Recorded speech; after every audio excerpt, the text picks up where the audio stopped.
Bueno,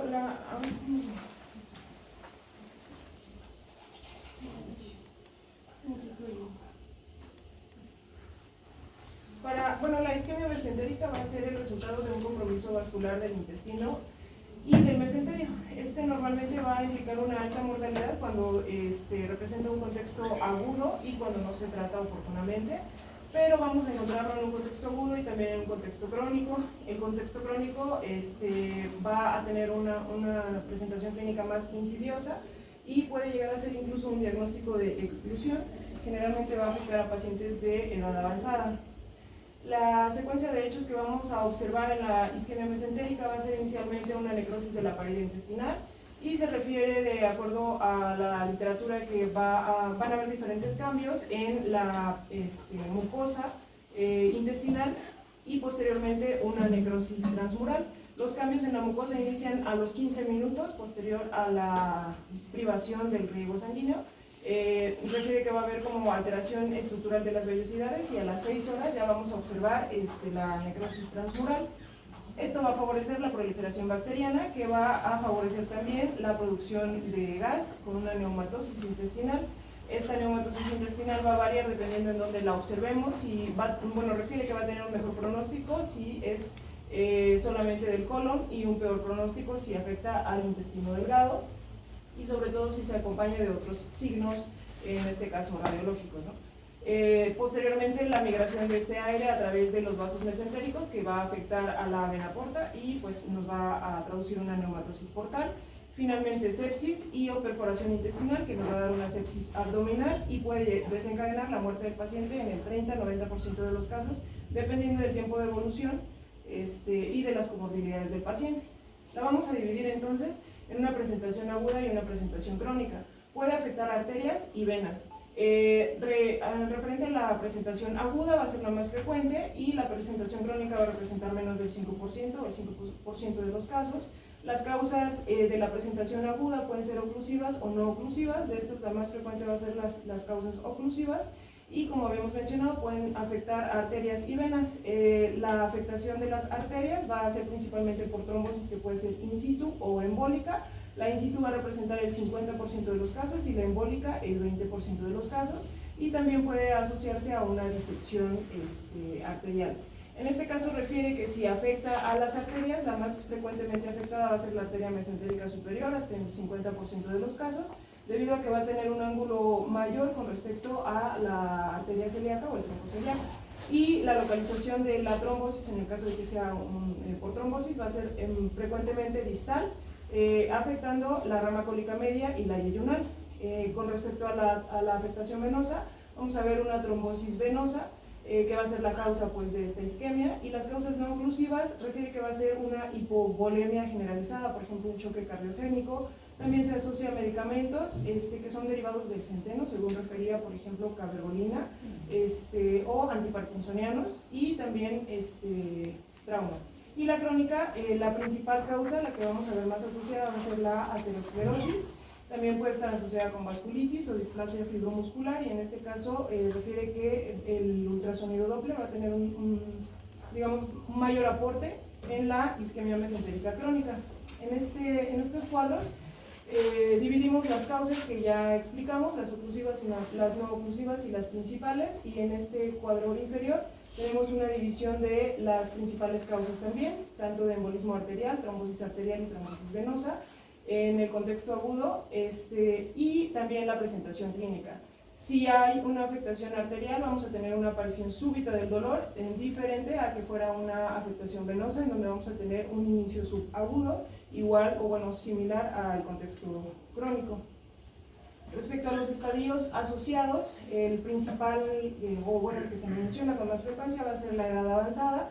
Refiere a pacientes mayores de 60 años de edad, y con predominio en el sexo femenino. El tabaquismo por su efecto protrombótico, estadios protrombóticos, por ejemplo síndrome de anticuerpos antifosfolípidos o lupus eritematoso sistémico, anomalías valvulares ya sea congénitas o postquirúrgicas, y otro ejemplo, por ejemplo, derivación derecha-izquierda como comunicación interauricular. La clínica va a ser variable dependiendo del contexto. En el contexto agudo va a ser pues dolor abdominal, se pueden presentar también vómitos, diarrea. La diarrea puede llegar a ser sanguinolenta, pero en realidad los síntomas van a ser variables. Vamos a ver alteración en los estudios de laboratorio también, aumento de la PCR, leucocitos. La acidosis metabólica va a ser más frecuente, pero refiere que por los vómitos frecuentes podemos ver alcalosis metabólica también, elevación del dímero D y del lactato en estadios avanzados. Y va a haber biomarcadores tempranos que se van a elevar previos a estos, por ejemplo, la proteína transportadora de ácidos grasos intestinales o el alfa-glutatióntransferasa. De acuerdo a los criterios de idoneidad para la evaluación mediante los estudios de imagen de la isquemia mesentérica del ACR, refiere que la angiotomografía computarizada va a ser el estudio de elección para evaluar la isquemia, debido a que nos va a ofrecer una mejor evaluación anatómica y también nos va a permitir caracterizar prácticamente el 100% de los vasos sanguíneos, en este caso los tres principales viscerales, que serían el tronco celíaco, la arteria mesentérica superior y la arteria mesentérica inferior. Tenemos un ejemplo de una angiotomografía computarizada abdominal en donde observamos la oclusión de las ramas principales de la arteria mesentérica superior.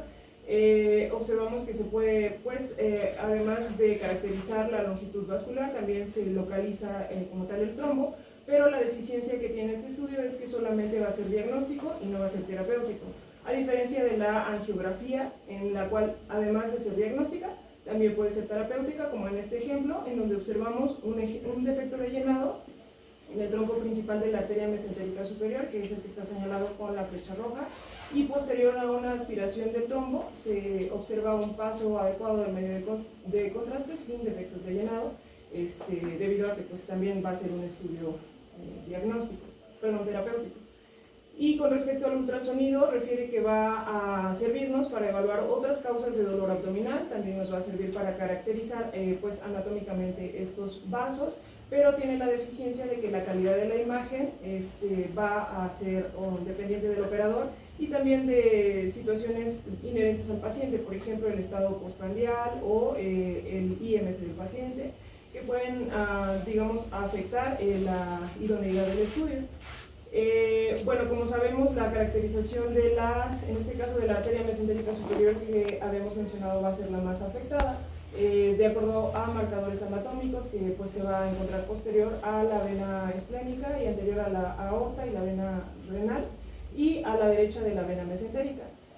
Además de esta caracterización en el plano transversal, refiere que se recomienda una evaluación en el plano sagital, con el plano sagital de la aorta y la emergencia de los vasos principales, en este caso como ejemplo el tronco celíaco y la arteria mesentérica superior. Hay que estar atentos también en el caso de que surjan variantes anatómicas, como es este caso, en el cual vemos un tronco común de donde deriva la arteria gástrica izquierda y la arteria hepática izquierda. Inferior a observamos el tronco principal de la arteria celíaca o el tronco celíaco, e inferior la arteria mesentérica superior, que normalmente se encuentra 1 a 2 centímetros inferior al tronco celíaco. Es importante también hacer la caracterización mediante el estudio Doppler color, y en este caso refiere que el estudio Doppler color va a ser como que la guía para poder colocar el espectro de evaluación en donde nosotros observemos alguna alteración del flujo, por ejemplo un aliasing que nos sugiera un flujo turbulento. En este caso refiere que puede llegar a tener ciertas limitaciones o que puede no ser totalmente caracterizable los trombos no oclusivos o las oclusiones distales debido a la presencia de gas que pueda llegar a interferir con el estudio.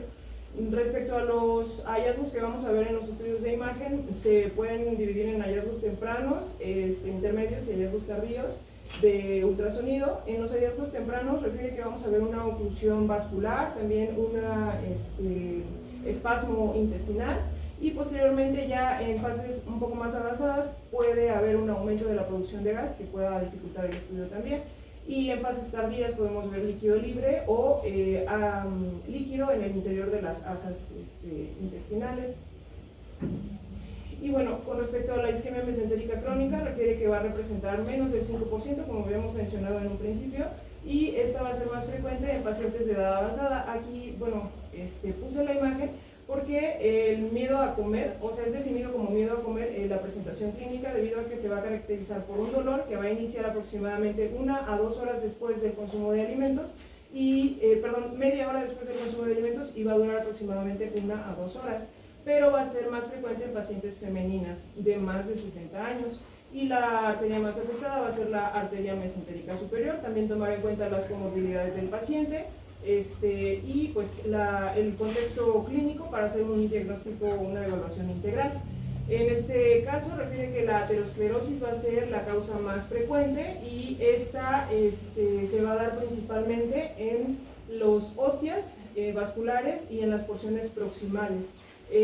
La más frecuente va a ser la arteria mesentérica superior, pero refiere que para que podamos observar datos clínicos o manifestaciones clínicas en el paciente, debe de haber una disminución del diámetro o una disminución de la luz más bien, de más del 70% o del 70% en 2 de los 3 vasos viscerales principales. Esto debido a que va a existir un aumento en la o va a haber una irrigación, digamos, colateral, o una circulación colateral importante. Dentro de estas, las principales que se mencionan es la arteria gastroduodenal, que va a conectar o va a ser una vía colateral de la arteria mesentérica superior y el tronco celíaco. También el arco de Riolano, que también va a conectar la arteria cólica media y la arteria cólica izquierda, que a su vez son ramas de la mesentérica superior e inferior. La marginal de Drummond, que también va a conectar o va a ser una vía colateral de la arteria mesentérica superior e inferior, y inferiormente hemorroidales o rectales superiores y medias.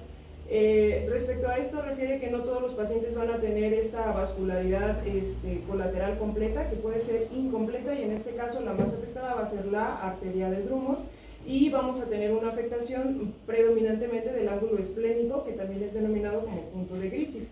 Esto para poder entender la clínica, que normalmente se va a presentar solamente cuando hay una oclusión del 70 o más del 70% debido a esta irrigación colateral. Y bueno, aquí ejemplificando que las placas de ateroma típicamente se ubican dentro de las primeras 2.5 centímetros de la emergencia de la arteria mesentérica superior, que es lo que habíamos mencionado, que afecta principalmente las ostias o el ostium vascular y también la porción proximal, y un esquema de las principales ramas afectadas. Bueno, también va a ser importante hacer la evaluación mediante el ultrasonido en escala de grises, en donde vamos a observar, o bueno, podemos llegar a observar placas ateroscleróticas, el colagajo de disección en el caso de que exista, hay que evaluar también el grosor de la pared vascular, la presencia de aneurismas o pseudoaneurismas que pueden estar asociados como causa de la etiología de la isquemia mesentérica. Por ejemplo, en este caso estamos observando un ultrasonido en escala de grises con transductor convexo, en donde se muestra en un plano longitudinal o sagital la aorta y los principales vasos viscerales, la arteria celíaca y la arteria mesentérica superior. La primera imagen es un plano, digamos, más superior, y en esta un plano más inferior, en donde se caracteriza la longitud de la arteria mesentérica superior, según refería. Lo que estamos observando básicamente es que se muestran múltiples imágenes hiperecogénicas que corresponden con placas de ateroma calcificadas que condicionan una irregularidad de la pared, tanto de la aorta como de la arteria mesentérica superior. Esto, en el caso de que tengamos el contexto clínico adecuado y los factores de riesgo, y además observemos esto, pues podemos ir orientando el diagnóstico de que se trata de la causa de una isquemia mesentérica de etiología o en el contexto crónico. En la evaluación del ultrasonido Doppler color y Doppler espectral, refiere que va a ser de utilidad principalmente, como había mencionado, para poder guiar primero el ultrasonido Doppler color, para poder guiar dónde se va a colocar el ultrasonido Doppler espectral y hacer una evaluación cualitativa y cuantitativa del espectro. Que se debe de evaluar la aorta justamente a nivel del origen de estas principales ramas viscerales. Del tronco celíaco, de la arteria mesentérica superior, y refería que cuando fuera posible de la arteria mesentérica inferior también, debido a que la arteria mesentérica inferior va a ser la menos implicada en esta patología por su amplia circulación colateral. Se va a evaluar la aorta en la emergencia de los vasos, como vemos aquí el ejemplo, y además en cada vaso visceral se recomienda que se evalúe la porción proximal, la porción media y la porción distal. La porción distal refería de que cuando fuera posible, mediante el ultrasonido Doppler espectral. Respecto a los criterios diagnósticos, vamos a evaluar, vamos a tomar en cuenta la velocidad pico sistólica principalmente, y esta va a variar, digamos, los niveles o el umbral diagnóstico de la velocidad pico sistólica para la arteria mesentérica superior y para el tronco celíaco. Si tenemos una velocidad pico sistólica mayor o igual a 275 centímetros por segundo en la arteria mesentérica superior o mayor o igual a 200 en el tronco celíaco, nos indica que existe una estenosis de más del 70%, y si hay una afectación de 2 de los 3 vasos principales, vamos a orientar el diagnóstico, que se trata de una estenosis, principalmente de etiología aterosclerótica, por placas de ateroma, que son las que nos están condicionando esta entidad. Respecto a la relación arteria mesentérica y arteria aorta, refiere que se va a tomar en cuenta la velocidad pico sistólica de la arteria mesentérica y de la aorta, y el umbral diagnóstico es encontrar esta relación mayor de 3. Esto debido a que va a haber situaciones clínicas en las cuales hay un aumento generalizado del flujo o una disminución generalizada del flujo. Entonces, de esta forma, haciendo una comparativa entre la aorta y la arteria mesentérica, podemos determinar un poquito más objetivamente esta relación o orientar el diagnóstico. Y pues distal al sitio de estenosis el flujo de tipo Tardus parvus, que se puede observar con mayor frecuencia. Respecto a esto, la sensibilidad y la especificidad va a variar dependiendo de si se trata de la arteria mesentérica superior, el tronco celíaco, o la arteria mesentérica inferior, en orden decreciente. La sensibilidad y especificidad va a ser mayor para la arteria mesentérica superior, según refería, y con respecto al tronco celíaco y a la arteria mesentérica inferior, como vemos ahí en la tablita. Y bueno, estos son ejemplos de, es un paciente masculino de 90 años de edad que presentaba dolor abdominal. A este paciente se le realizó un ultrasonido Doppler, en donde podemos observar, como habíamos mencionado, la velocidad pico sistólica. El umbral diagnóstico para el tronco celíaco era mayor de 200, y para la arteria mesentérica superior era mayor de 275. Entonces, en este caso tiene una velocidad pico sistólica de 286. Observamos que en este caso este espectro está localizado justamente a nivel del ostium del tronco celíaco, y posteriormente se le realizó un ultrasonido Doppler espectral también a nivel de la porción media y a nivel de la porción distal, que ya implicaba la arteria hepática. Además de observar el aumento de la velocidad pico sistólica, refiere que también vamos a observar un ensanchamiento espectral, y posterior al sitio de la disminución del diámetro vamos a observar un flujo de tipo Tardus parvus, con una disminución de la velocidad pico sistólica y una disminución del flujo al final de la diástole, que es lo que estamos observando aquí, que no nada más afecta a la porción media, sino también a la porción distal, que como había mencionado ya corresponde a la arteria hepática. A este paciente también se le realizó un estudio de angiotomografía, que como mencionamos era el estudio de elección, y con la flecha nos están señalando el sitio de estenosis asociada a las placas ateroscleróticas, y también una dilatación posterior a la estenosis, que es la que está señalada con el asterisco. En este caso también nos señalan el sitio de la estenosis, y además pues la afectación de toda la longitud de la aorta abdominal. Refiere que vamos a ver también signos indirectos o datos secundarios, según refería, no nada más con los criterios diagnósticos, sino también, por ejemplo, en este caso, el soplo de color. Este va a ser un artefacto que refiere que se va a dar debido a que va a haber un aumento más bien va a haber un flujo turbulento en intravascular que va a causar la vibración de la pared vascular y también la vibración de los tejidos adyacentes, y se va a traducir en el ultrasonido Doppler color como si fuera una fuga de color que alterna rojo y azul, ¿no? Como estamos observando, que no nada más se observa el flujo a nivel intravascular, sino también adyacente en la pared vascular y en los tejidos adyacentes. En este caso, con las flechitas se señala la topografía de la arteria celíaca y pues el artefacto de soplo de color. También vamos a observar ensanchamiento espectral, y en este caso nos refiere que podemos observar este artefacto de soplo de color en el ultrasonido Doppler espectral, que se va a ver como digamos ondas difusas irregulares que van a encontrarse superior e inferior a la línea de base y que no corresponden al flujo evaluado dependiendo de la arteria que estemos observando. Y también en la evaluación del Doppler color observamos el mismo artefacto de soplo de color.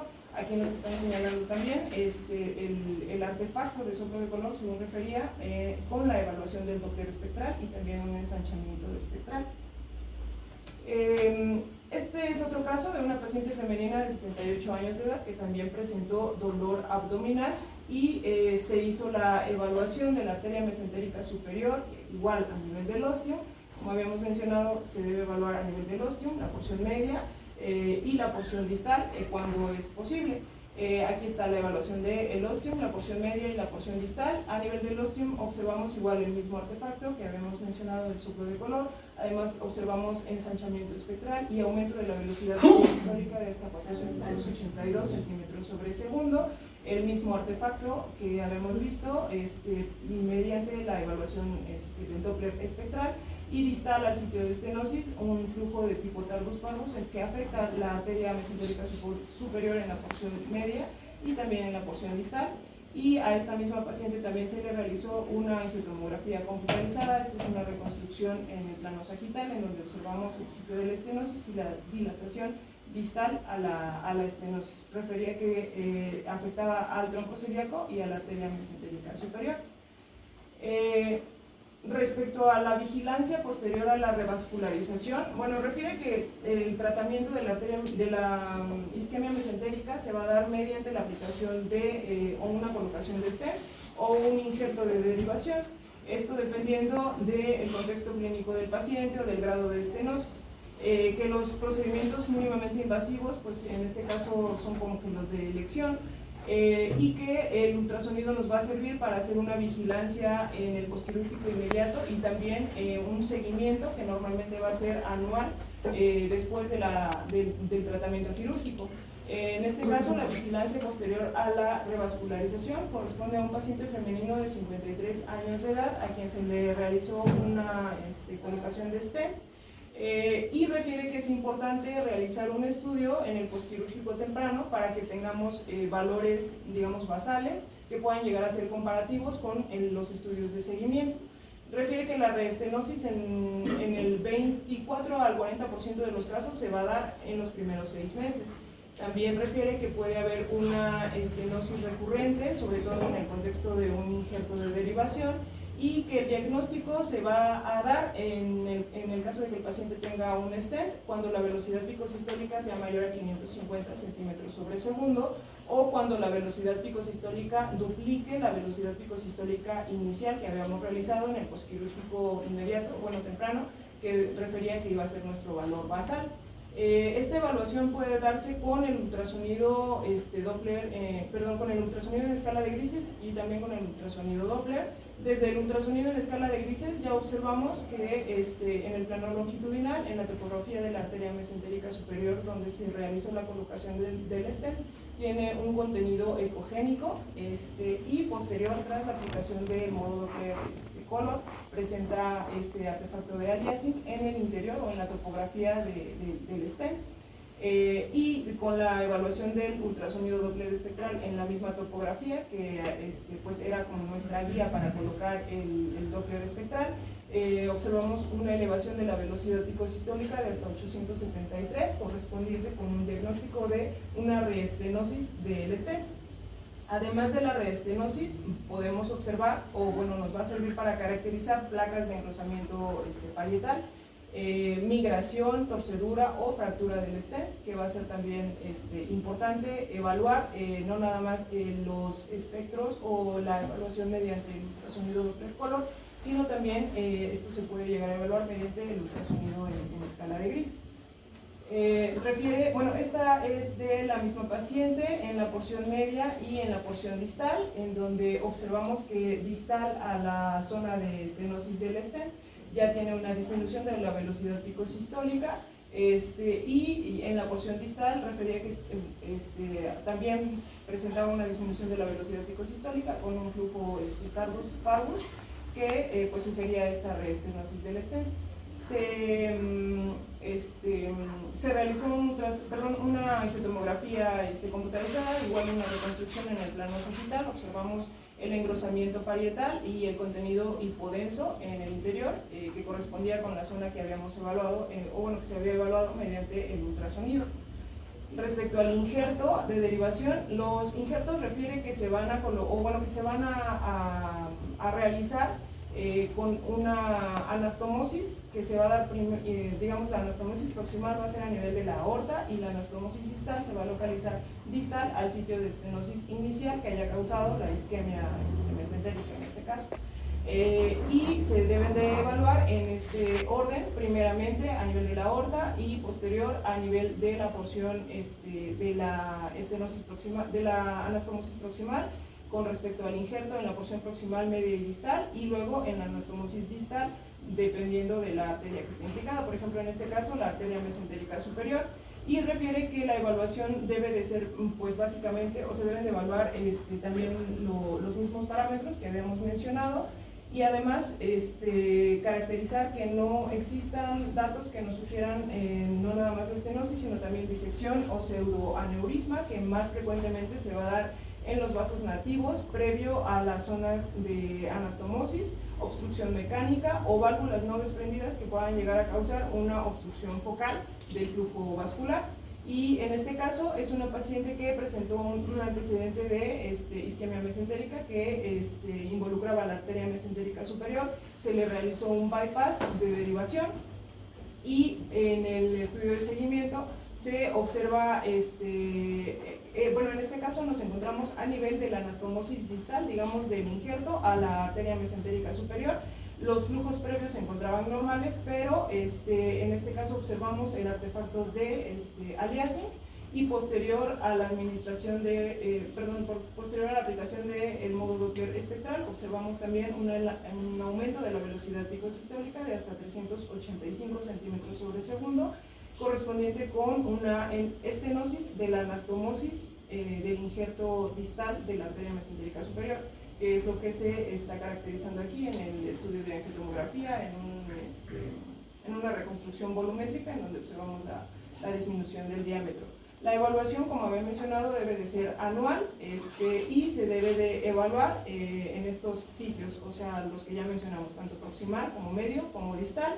Y también refiere que va a ser importante tener en cuenta que en el posquirúrgico temprano podemos observar acumulación de líquido que se va a localizar más frecuentemente en la curvatura menor del estómago, y puede ser un dato normal siempre y cuando sea una cantidad escasa y en el posquirúrgico temprano. Y en esta tablita coloqué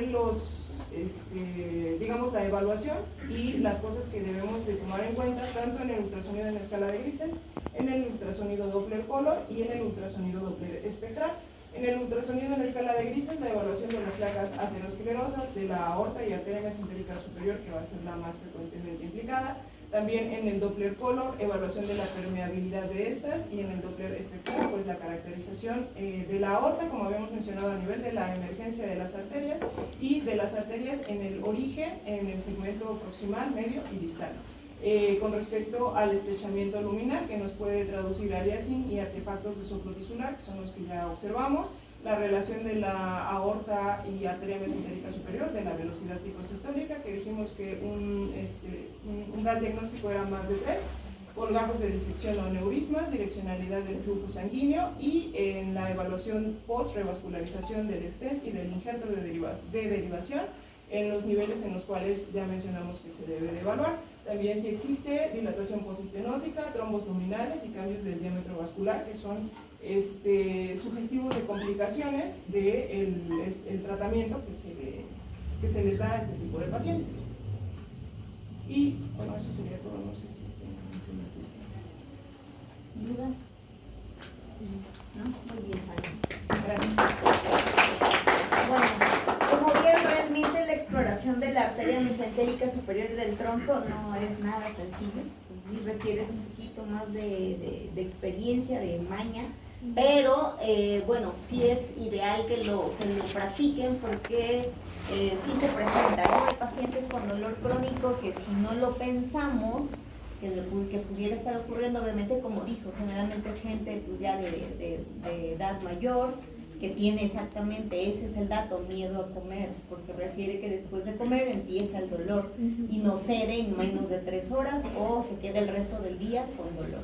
Entonces, siempre que veamos un paciente con esas características, pues no está de más intentarlo, ¿no? Porque tampoco, si yo no veo datos sugestivos de una estenosis, pues tampoco le puedo enviar una angio, ¿no? Porque pues es invasiva, el paciente generalmente son ya nefrópatas o ya tienen alguna alteración en su función renal, ¿no? Entonces recordemos que la arteria mesentérica superior, como varía, ¿no? Al inicio del módulo vimos los espectros. Normalmente, ¿qué espectro encontramos en la arteria mesentérica superior en ayuno? ¿Flujo de qué es? De alta resistencia, que se modifica cuando ya el paciente no está en ayuno, ¿no? Se modifica a un patrón de baja resistencia. Entonces eso es importante saberlo, dependiendo de las condiciones en que encontremos al paciente, que si es un paciente que tiene dolor abdominal, pues generalmente va a estar en ayuno. Entonces vamos a explorar y lo que yo espero encontrar es un espectro de alta resistencia.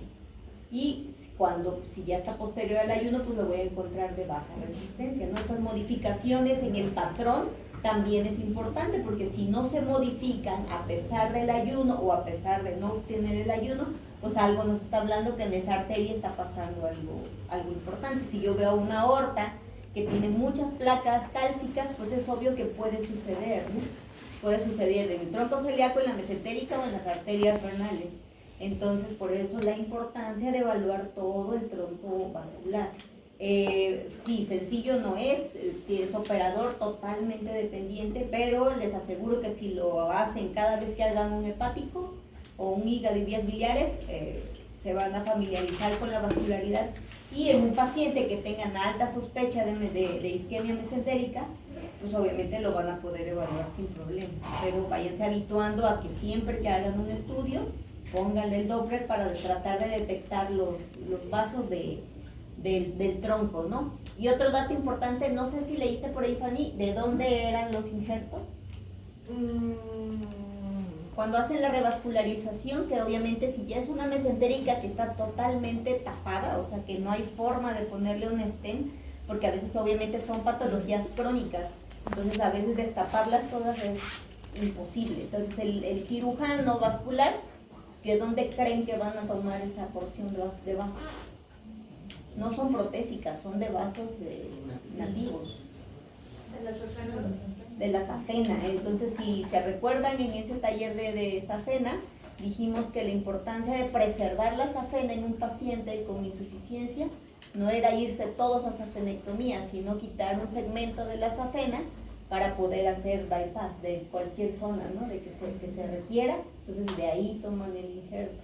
A veces son protésicas, dependiendo el caso del paciente, pero casi siempre se pretende que sean nativas.